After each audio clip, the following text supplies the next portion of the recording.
pledge allegiance to the flag of the United States of America and to the republic for which it stands, one nation, under God, indivisible, with liberty and justice for all. Thank you all very much. Do we have, are you from the county planning? Yes. Okay, that's why you're looking at me like you knew me. Okay. Yes, you gave me a cough drop during the last cold I was suffering over at the village. Okay. So on our agenda, we have a discussion, or I guess a recommendation to do the job right from a employee or a member of the Orange County Government Planning Department. That's Megan Tennerman. Megan, you have the floor. And that microphone transmits to people at home, so please talk into it, and it doesn't give you any amplification in here. Oh, all right. Well then, thank you very much, Mr. Supervisor. My name is Megan Tennerman. I am the Census and Demographic Data Analyst for Orange County. What that means for all of you is that if you are applying for grants or are looking for federal funding or ways to increase federal funding, or are looking to put in a new highway, or basically anything that you need money for from the government, you want to call me and you want to make sure that you have all of the facts and figures that you need to fill out your grant or other application. How do I get this information? Nobody asked. I get it from the United States Census Bureau, which collects every 10 years a decennial census looking to count everybody in the country once, only once, and in the right place. This happens to be a census year, every year ending in 0, and so we've done 24 of those now, beginning in 1790, and yet it somehow always comes as a surprise to everyone. The town of Highlands actually did quite well with the census last time around, but the village of Highland Falls did have some issues getting counted. There was a substantial undercount, and that has led to a lack of federal funding both in the village and proportionately in the town for the last 10 years. $681 billion every 10 years or every year rather, is apportioned according to census data, according to your population. And most of that is federal highway money, and it goes through 131 different programs, and that ranges from school funding to HEAP to Medicaid to all kinds of programs that you wouldn't think would be based on your population, but they absolutely are. And so what we are needing the town to do is to make sure that everyone in the town of Highlands is counted. That's it. The 2020 census is safe. It is protected by federal law. It is mandated by Article 1, Section 2 of the Constitution, and nobody can give out your information for 72 years. Nobody. The FBI cannot get your information. How do I know this? They tried once. Librarians in Utah turned them away and won, because you don't ever take on a librarian. That's a good lesson. So, the census is safe. Your information is protected. The census is easy. The only questions that are on the census are your name, the names of everyone who live in your household, their relationships to the head of household, their ages, their genders, and their race and ethnicity. That is it. There are no questions about citizenship. There are no questions about income. There are no questions about how many rooms in your house or how many cars in your driveway or anything else. The census will not ask for your money. They will not ask for your social security number, your bank account information, your credit card numbers. They will not ask you for anything other than your name, the names of everyone who lived in your household, ages, race and ethnicity, gender, and relationship. That is literally all that they are going to ask. The census takes about 10 minutes to fill out. You can respond in a number of different ways. You can respond online. Most people are being encouraged to do that. As of this Thursday, you can go on to 2020census.gov and you can fill out your census form and you'll be done. If you don't want to fill out your census form online, and honestly, if you have a Facebook profile, Facebook knows more about you than the United States Census Bureau is going to at the end of all this process. But if you're not comfortable, that's totally fine. So you will be getting a mailer starting this Thursday and going all the way up to April 1st. You will receive up to 4 mailers from the Census Bureau. They will be addressed to the residents of your home address. It will not be addressed to you by name. It'll be residents of 123 Main Street. In that mailer is a code for you to respond online, a phone number for you to respond by phone if you are more comfortable doing that. Someone will answer the phone and will assist you through the questionnaire in English or one of 13 other languages. If you are more comfortable with paper and pencil, a lot of people are, you can request that a form be mailed to you at your home address in one of those 13 other languages or English, and you can fill it out by paper and pencil and mail it back. Easy, simple to respond, not asking all that intrusive information. Your data is protected. So, please, when you get the mailer from the 2020 census, open it, fill it out, and nobody's going to bother you.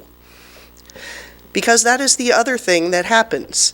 If you do not respond in one of those 3 ways, then someone is going to come to your house. They're called census enumerators. Now, they're officially from the census. They've got badges, nice smiling pictures of young people with an expiration date and a U.S. Census badge on it. But that person is going to come to your house up to 6 times, and if you are not there any of those 6 times or you refuse to answer any of those 6 times, they are going to mark you down as a non-respondent. What happens then? Every person who does not respond in the census, first off, we kind of guesstimate at that point how many people live in Highlands if you don't respond, but that guesstimate isn't nearly as good as if you just filled out the form. And if you don't fill out the form and you don't respond to the people at the door, you are going to personally cost every year $2,500 that we don't get in federal funding. Every person not counted in the 2010 census cost the county $2,500 in highway funding, in HEAP, in Medicaid, in education spending, in all kinds of things. And these are things that we have to pay for anyway. So if we have a complete and accurate count, then we are going to be able to pay for these things using the federal dollars that are designated for those uses and not have to lay out any of our own additional money. Doesn't that make more sense? So, when the mailer comes, please fill out your form. Thank you very much. Thank you. Are there any questions from the board? Just New York at one time, I think, had 38 representatives in Congress. I think we're down to 28 or 27 now. Answer the census. That is actually true, and I'm glad you brought that up because the other thing that, and the original purpose of the census was to determine representation. We are down to 27 representatives. Based on our loss of population, we already know we're going to be down to 26. We could go down to 25. The difference between losing 1 representative and 2 representatives for New York State is 65,000 people. You know how many people that is? That's the population of the town and the city of Newburgh put together. That's it. That is not a lot of people in the grand scheme of things. So, let's keep our voice in Washington, shall we? And our voices in Albany as well, because the population data is also used to redistrict the state seats in the legislature. And may God have mercy on my soul, I will be tasked with redrawing legislative districts. Last time that resulted in a federal lawsuit. I hope it goes better this time. But you want adequate representation. in Goshen, in Albany, and in Washington. That's how you get it. Are there any other questions? Any questions from the audience out here? Anyone?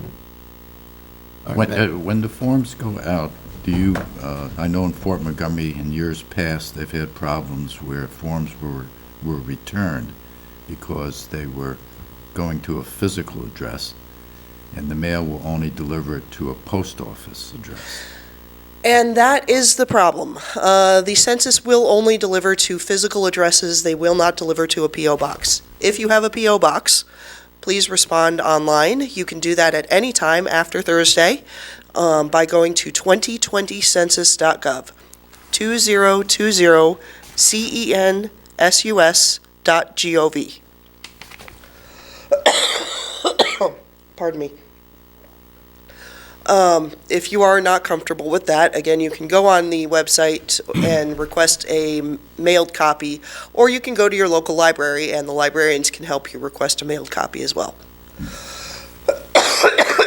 Perhaps the News of Pardon the me. Highlands can help, because that has happened in the past.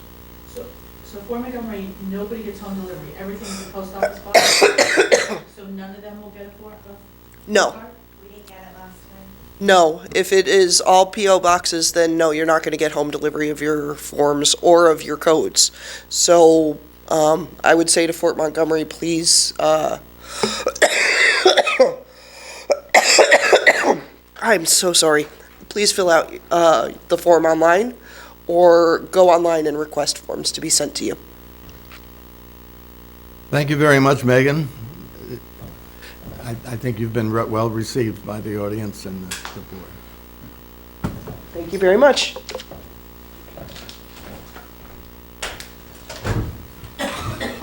In our audience, we have a young man by the name of Robert Hickman. Robert, what's your rank? I'm Star right now. I'm going Star on Scout? Ordinary life. Okay. He's here to observe us for his community government merit badge. So I told him if he has any questions while we're up here to just put your hand up and we'll answer any questions that you might have. All right? And if I'm not mistaken, the supervisor's an Eagle Scout, isn't he? The supervisor is an Eagle Scout. Ooh, yeah. Formerly, I was the youngest Eagle Scout in Rockland County, and that was in 1952, a long time ago. And I even had a palm. You know about the Eagle Scout and the palm? Yeah, I actually even had a palm. And most people don't know about that. You can go a step further than Eagle. You can do a palm, get a palm. It all depends on merit badges and how willing you are to work towards the merit badges, as obviously Robert is. And that's Troop 23 out of West Point. Yes. Yep. And your Scoutmaster is who? Mike Griffinstein. Who? Mike Griffinstein. Mike Griffinstein? Okay. I got to tell this quick story. But, I was a scout in Troop 19 in St. Peter's Parish in Haverstraw, New York.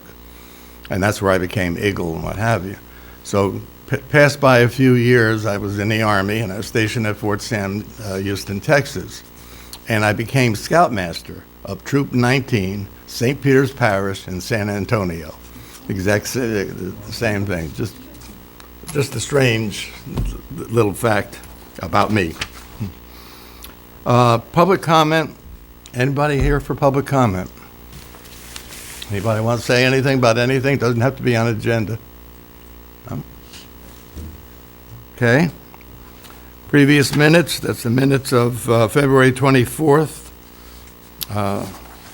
sent by email by our town clerk.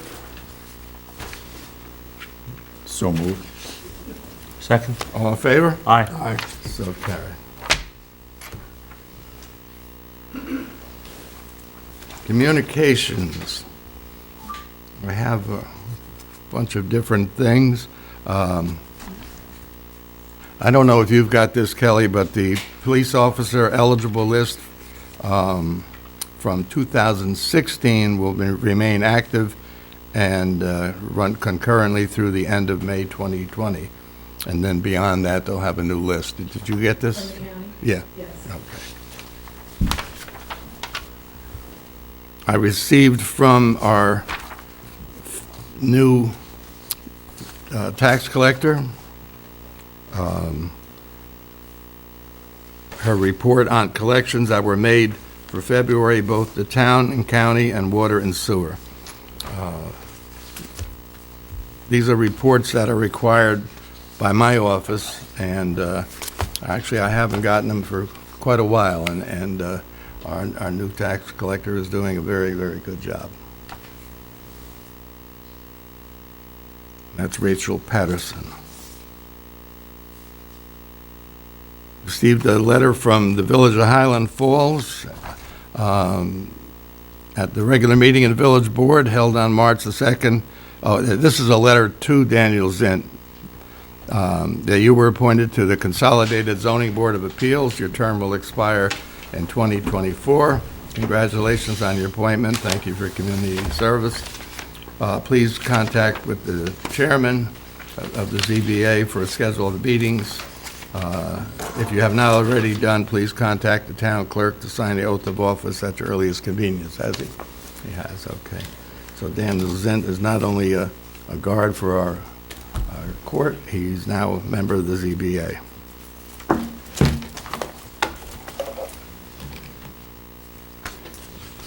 I received, I shouldn't say I received, the town clerk received a couple of FOIL requests for records, and they're both being addressed in a timely manner.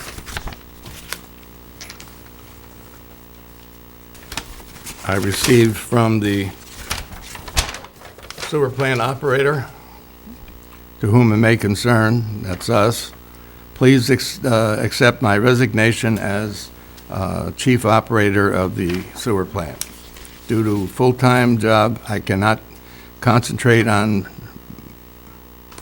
this is handwritten, kind of hard to read, on my job at the sewer plant. Expect me to be finished in 3 weeks. From the date of this letter, which is 3/9/20. Respectfully, Robert Held. I'll ask for a motion to accept the resignation. Motion. Second. All in favor? Aye. So carried. Kelly, you might as well take this now.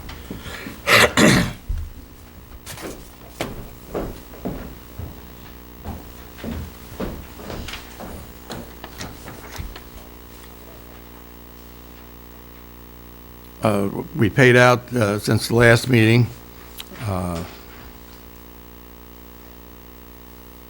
$31,187 to our group medical, dental, and vision. Jessico, $124,019.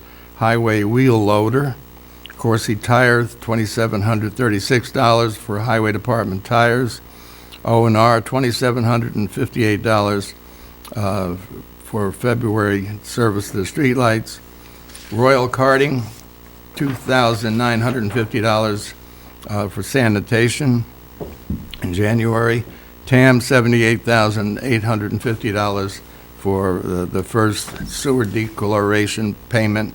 That's the project we're doing currently. The town of New Windsor, $3,635 for IT services, and Rockland County Solid Waste, $12,197. And I didn't put down the total. I'm just catching that now, that the total for the payout, but that was the larger payouts that we had. The board's liaison reports, Councilman Barry. On February 25th, some town representatives and school board representatives met here at the town hall.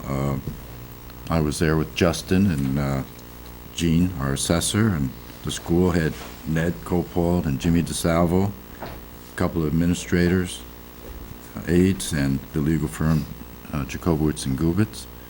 Everything was hashed about over some tax certiorieries, and basically our assessor is doing a good job. Everybody is on board, and we are pursuing those. And it's a difficult job, but I think Jean is on top of it, and it appears as though they will proceed. March the 2nd, attended a village board meeting. I was going to mention Danny Zint, but you already did that, so we're covered there. And basically, I have nothing else to report. Councilman King. Good evening, everyone, and good evening, everyone at home. Very briefly, I met with the police chief and the PBA last week, as I mentioned earlier, and I think it went very well, and I think they have a solid plan moving forward.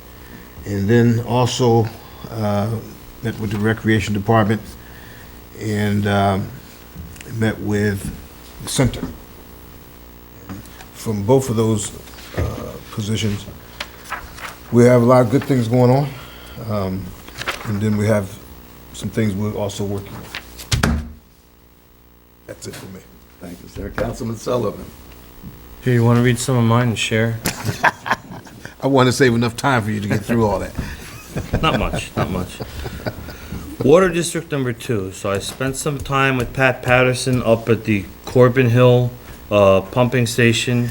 There's no more. They used to have MTBE removal when they serviced Corbin Hill. That equipment's all been removed. Everything is working fine up there. In the whole Highland Falls system, that's absolutely the only spot that requires pumping except for back flushing at the plant. It's all gravity except for that one little spot up there. It's in good shape. There's a fence around that property. We've discussed this before. When we have water main breaks in Fort Montgomery, sometimes we run out of water quick because we don't have any storage down there aside from that tank at Corbin Hill. There was a property set aside for that some years ago. That property is being mildly encroached because the fence line doesn't go up to it. So not an emergency or anything, but someday we're going to have to put a tank there if we keep getting more customers to have a 3-day safe. Just kind of told Pat to go up there and cut some weeds and let people know that we belong there. The ZBA, which meets on the third Wednesday of the month, that would be to our Boy Scout friend, the Zoning Board of Appeals. If you have zoning in your town, you have to have a zoning board of appeals for people to grieve in the event that their building permit is turned down. They meet on the third Wednesday of the month. This month they have 2 public hearings, 26 Mine Dock Road and the hotel up the road, Thayer Flats. That's March 18th here at Town Hall at 7 o'clock. Let's see. I brought my drone here and there was a little problem with the roof out here in the bathroom and took some pretty pictures of the roof at Town Hall. I hope everybody got a chance to see them. Looks pretty good from the pictures. Bruce is a flat roof expert. They're gonna put him in a bucket truck and send him up there to do an assessment if they haven't already. The Citizens Environmental Advisory Committee meets the second Friday of the month. That would be this Friday. Luckily, that's Friday the 13th at 6 o'clock p.m. The big discussion, Olga puts her heart and soul into this, is on April 25th will be Earth Day at the Senior Center. Tentatively, this could change. From 9 to 11 that morning, there'll be a repair cafe. At noontime, the gentleman who's the Orange County Coordinator for Recycling, his name is Erman, and I have no chance of saying his last name, like Siljakovic or something like that. He spoke here in November at one of our meetings, quite knowledgeable. This whole thing with the bag ban, recycling, we've all heard how much it's costing, as much if not more than municipal solid waste. He's going to give a little talk on that. There's a gal named Kelly Collins from an organization called Hopeful Roots. It's going to do a talk about zero waste. Hopefully Pat Patterson and the village DPW Superintendent Johnny Jones, maybe a few others, could be on hand for a little panel talk about to-dos, not to-dos for recycling. And finally, if it works out, if there's enough people there, there's a movie called The Human Element. It's about 50 minutes long, which shows about, I don't want to get into the political part of climate change. I'll just tell you about this guy. He's a photographer, and he doesn't look at statistics or anything. He spent 6 years of his life going to all the glaciers in Greenland and Iceland, and he put time-lapse cameras there and took pictures of the glaciers. and they're disappearing. And he's the one who hosts this thing. He's a very interesting guy. In the sewer department, dechlorination project is going very well. The building is sided. I think they put the railings up. I think they just have some mechanical work to do, and that's pretty much done, that part of that project. We're gonna talk about the EFC later on, right? For the funding, we have a resolution to Yes. act on for that later on. February, like, people tell me not to read this, but I'm going to. The flow at the plant was 99,000 gallons per day average, and there was only 2 inches of rain in a month with 29 days in it. Okay, plant's rated for 120,000. Dunkin' Donuts project down at Corbin Hill called for a dig safe. You're gonna see some activity there in about a day. There'll be machines over there and they'll be working, and that's it. I'm still waiting to see this drone, by the way. Chief, do you have anything for us? Okay. Kelly, you have anything? Justin, you have anything? Nothing not on the agenda. All right.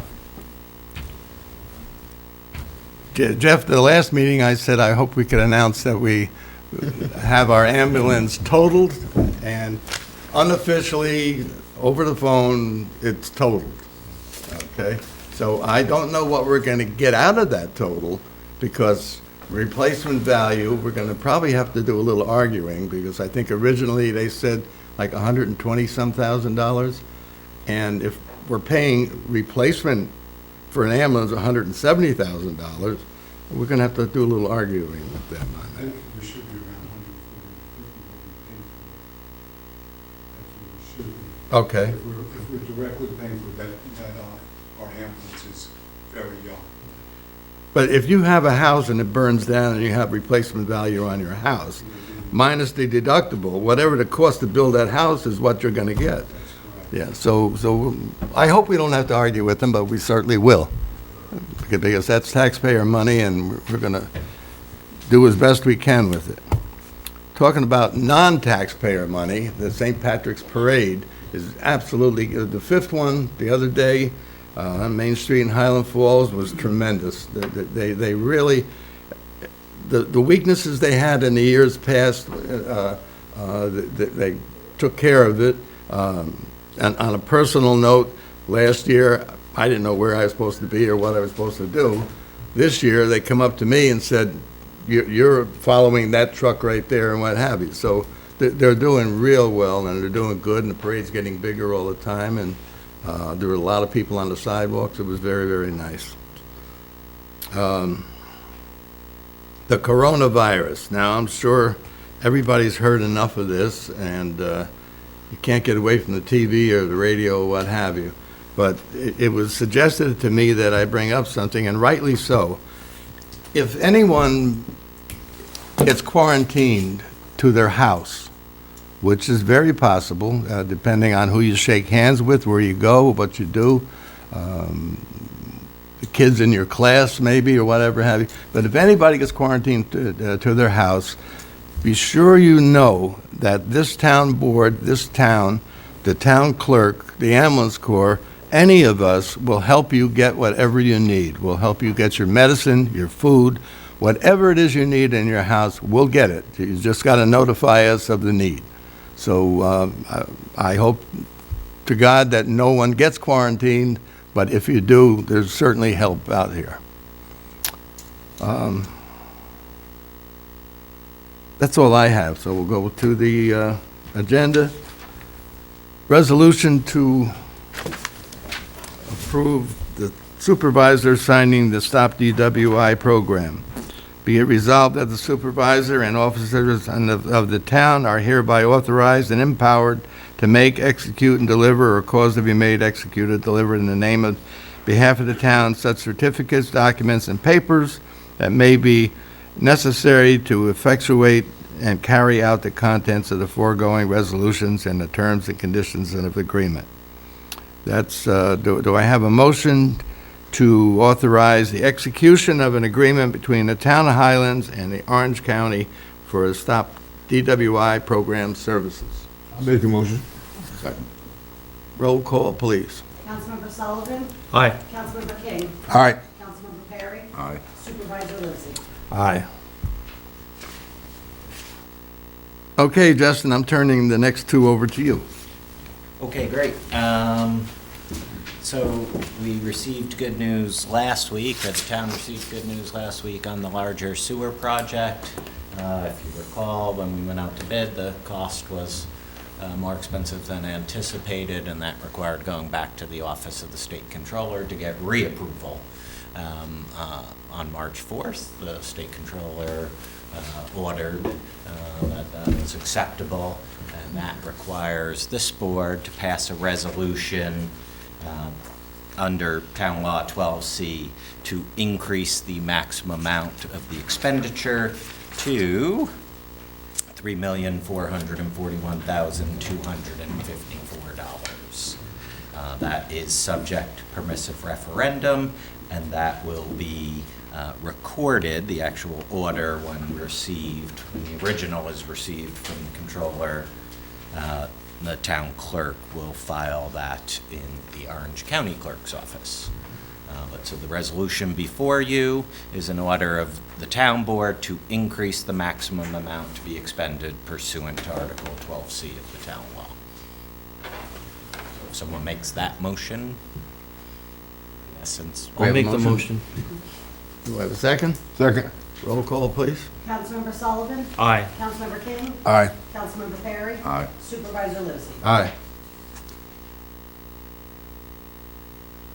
I guess so the public understands. These are all things that you've reviewed, had public hearings on, been through multiple times. This is in essence confirming your prior orders with respect to this project.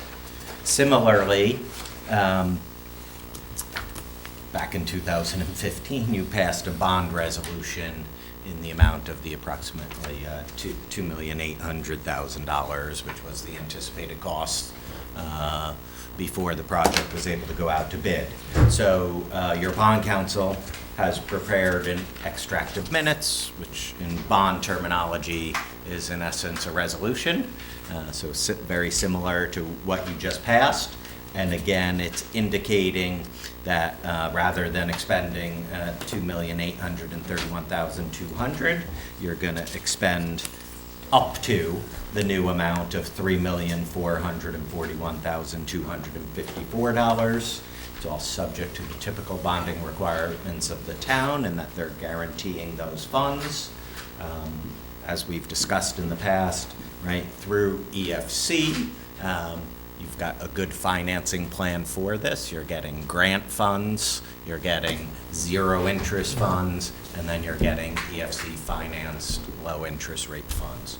So overall, those numbers have been batted about numerous times here, but the amended bond resolution needs to be passed. Again, it's a similar motion to increase the amount of the bond up to $3,441,254. So someone could make that motion. Ask for a motion to approve the bond resolution. I motion.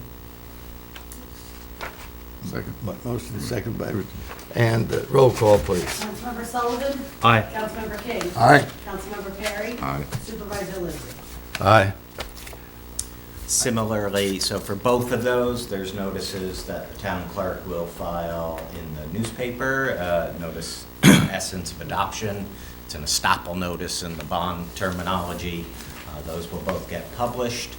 One runs 20 days, one runs 30 days, and at that point, presuming there's no lawsuit brought by your citizens, then you'll be able to move forward with awarding the bids. Okay, when we do that, I think we sit down with the TAM and sign the contract. Correct. There'll be a contract with TAM and a contract with electrical engine. I've forgotten the name of that company as we sit here, but right, this type of project required a general contractor and separate electrical. And they've been notified, Fusco's been notified, so they're just going to... EFC was notified. They're thrilled. They're ready to see you break ground and are paying for this project. And as I mentioned at our last meeting, this project has to be completed by July of next year, July of '21. That's correct. All the money has to be expended. That's, yeah. I have on the agenda the solar permit, which we had talked about once before. I have a sample application that someone who would be looking for a solar permit would fill out, but we've got to put the local law around it. And are we working towards that end, or? Yes, I just had brief communications with Councilman Sullivan. Correct. We had previously drafted a law, and as the technology continues to change and as more and more municipalities and as the government policy to encourage these projects increases, there's been some different areas to focus on. The unified solar permits actually really related to small individual residential permits, and that's at the moment the easiest part, although the residential world is changing as well, because now you're ending up with people who want to store, right? Rather than just put things back to the grid, they are storing on site through batteries, similar to batteries in electric cars, right? But that requires some different level of planning and concern as well, right? Fire safety, emergency vehicles, et cetera, making sure that's all done appropriately, protect neighbors as well. So those are some of the things that have been changing that have slowed my drafting. But yes, I owe you a draft local law on solar siting. It's broader than simply the residential. It would encompass whether a company wanted to come in and take 10 acres, 15 acres, 25 acres and do an array.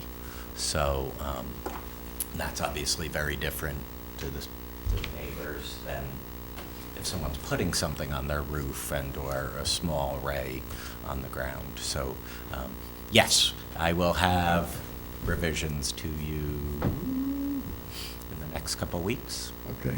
And there's one more project I'd like to see us take, and it might not be as difficult as putting this together, but I'm getting more and more complaints, we'll say, about Airbnbs. But what has to be done before we go ahead with that, I have to, I or maybe you, Richie, can get together with the village. We can do all the work. Don't have a problem with that, but I think the village, the code has to be for the village and the town. We just can't have a separate code outside of the town and the village have no code. In Cornwall, I'm not sure if they're done with it, but they're pretty complete with putting one out there. So we can kind of plagiarize theirs and see what they have, see if we can get the village to go along with us, and they can pass the same thing as us, and it'll be a good thing for the town. Town and Village of Warwick also passed similar legislation, Good. right? Okay. So this came up at some point, and briefly when I bumped into Village Council, she thought they would be willing to work Okay. together. That wasn't an official position, but Mhm. she thought they were going to work on an issue, and at least they're getting similar complaints. Yeah. Yes. So, I mean, if we do all the work, that's fine. No problem with it, but they've got to work with us as far as adopting the same thing we have. You can't have two different codes, town and village. It would be better to to have your enforcement be working from one code and everyone understands the same standards.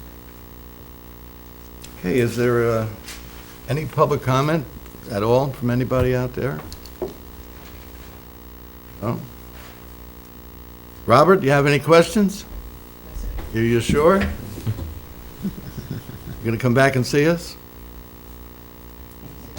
Huh? Okay, well, good luck on your merit badge and good luck on the road to Eagle. And I'd like to know when that happens, if you could let me know. All right?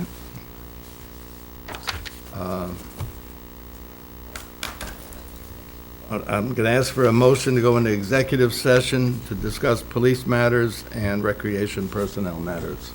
One last thing before we go in, I forgot to mention that a longtime member of the community in the last couple of days passed away, Mr. Jerry Selby, a resident out in Fort Montgomery. He was a graduate of James I. O'Neill or Highland Falls High School, incredible basketball player in his day.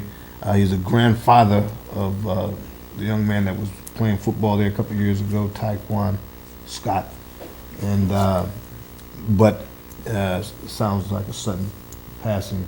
And so for the Selby family, we'd like to say our condolences, and then, just a moment of silence for Mr. Selby. Ask for a moment of silence.